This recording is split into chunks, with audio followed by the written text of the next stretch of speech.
benda ni. Ya, sampai sekarang sampai sekarang saya selalu menyeru Perdana Menteri Datuk Seri Anwar Ibrahim kena nyatakan secara rasmi pendirian Malaysia. You see, apa yang dia buat, dia pergi ke pentas Minggu Solidarity pentas Solidarity dan dia beritahu Palestinian tertindas, kita Israel sama-sama. Apa yang kita perlukan adalah pendirian black and white atau secara perutusan rasmi di mana Perdana Menteri menyelar Israel atau menyelar Amerika kerana membantu Israel seperti Tun Selah. Selagi benda itu tak berlaku, Malaysia dikira tidak ada pendirian jelas berhubung dengan pihak yang mengganas. Tambah pula kita pergi roadshow, kita pergi NGO yang anjur hari itu. Tak boleh takbir, tak boleh bawa spanduk yang kutuk PN Israel. Kemudian siap dengan MC tu kutuk Zionis kan. Rupanya MC tu adalah pro PH. So bila Anwar buat event tu, dengar khabar ada orang masih tak boleh bawa spanduk ke dalam. This is very important for us to defend the Palestinian. I give you one perspective. Sebenarnya perang Palestin ni, Hamas serang ni Oktober. October 7.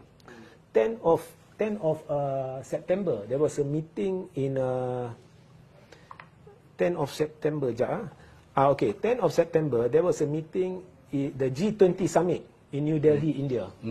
Okay, the G20 summit in New Delhi, India, tahu dia bincang apa? They want to build an economic, saya tak nak guna nama rasmi dia lah. So kita just discuss what this thing lah.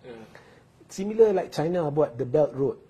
Okay, China has a economic belt road or something like that, road and belt or whatever lah. Dia nak hubungkan zon-zon tertentu di seluruh dunia, peta dunia ni as an economic belt where ada rail line, fast communication, fast speed railway track and so on and so forth. On land and in the sea. On land dia cover banyak kawasan di Asia, goes towards the African side. On sea, the Mediterranean, it goes through India, it goes through the Middle East and it goes to Europe. So in Doha, in the G20 summit in New Delhi, saya baca, India, USA, UAE, Saudi Arabia, France, Germany, Italy and the European Union signed a memorandum of understanding to establish the India, Middle East, Europe Economic Corridor. Sebenarnya, mereka ni nak compete dengan China.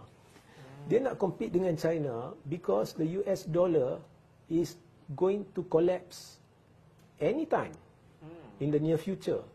The US dollar is going to is not doing too well. Banyak sebabnya, tanpa kita masuk daripada sudut ekonomi. Satu lagi sebabnya ialah kerana negara-negara yang bersekutu dengan Russia dan China ingin lari daripada US dollar. Dia panggil BRICS. So they are moving away and some countries have even got an informal agreement, certain trade kita buat dalam currency lain. So the US is in panic mode. So what Netanyahu, the US President Joe Biden, and kalau pemahaman saya, Joe Biden ni belakang dia sebenarnya is Hillary Clinton and Obama. Okay, how true that is up to speculation. But these are the people lah. It's basically a Democrat setup lah. Okay. So apa dia orang tengah buat ialah sebenarnya US, this was the brainchild of US, and through India they have come up with a corridor menghubungkan India menerusi satu link by sea going to the Middle East and then by sea going to Europe. So all this European Union and all that.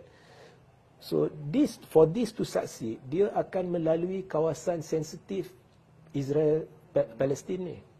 So what Israel and curiously kalau kamu lihat bila mereka buat perjanjian ni, curiously Turki disisihkan. Turki disisihkan, malah Presiden Turki dia merungut, dia kata, oh kau orang buat koridor ni kau sengaja sisihkan Turki. Dan kebetulannya Netanyahu ada rancangan nak bawa keluar orang-orang Palestin dari Gaza, buang ke Turki. So they want to capture this whole area for this this corridor because it is a last ditch effort to save the US dollar. Semua ni bagi saya berkisar di sekitar survival of the US dollar. Alright. Dan summit ini berlaku pada September 2023. Kemudian Joe Biden pernah keluar statement. Mula-mula saya ingat saya seorang berfikir macam ni.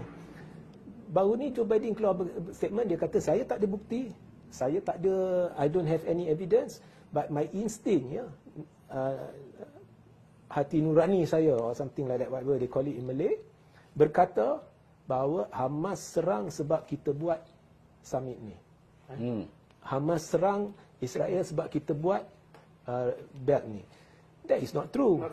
That is not true. But what I can tell you is, disebabkan serangan itu, Israel mengambil kesempatan disebabkan dia nak jayakan that corridor.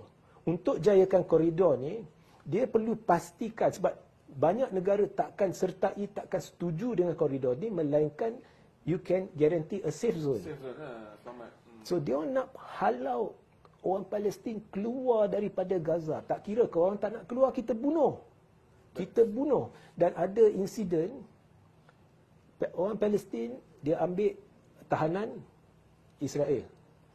Ada anak, ada ibu dan sebagainya, dia simpan. Masa tentera dia serang, bukan untuk selamatkan hostage, dia bunuh hostage, dia bunuh orang dia sekali. Kemudian dia bunuh orang dia, kanak-kanak Israel, dia bunuh. Kemudian dia kata orang Palestin bunuh, dia kejam, dia ambil hostage, kemudian dia bunuh. Itulah tahap kekejamannya, tahap terdesaknya Amerika Syarikat dan Israel ni disebabkan US dollar.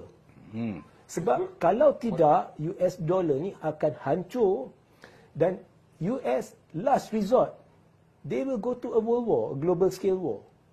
Sebab Iran dah masuk, Hezbollah dah masuk, jihadis group dah masuk.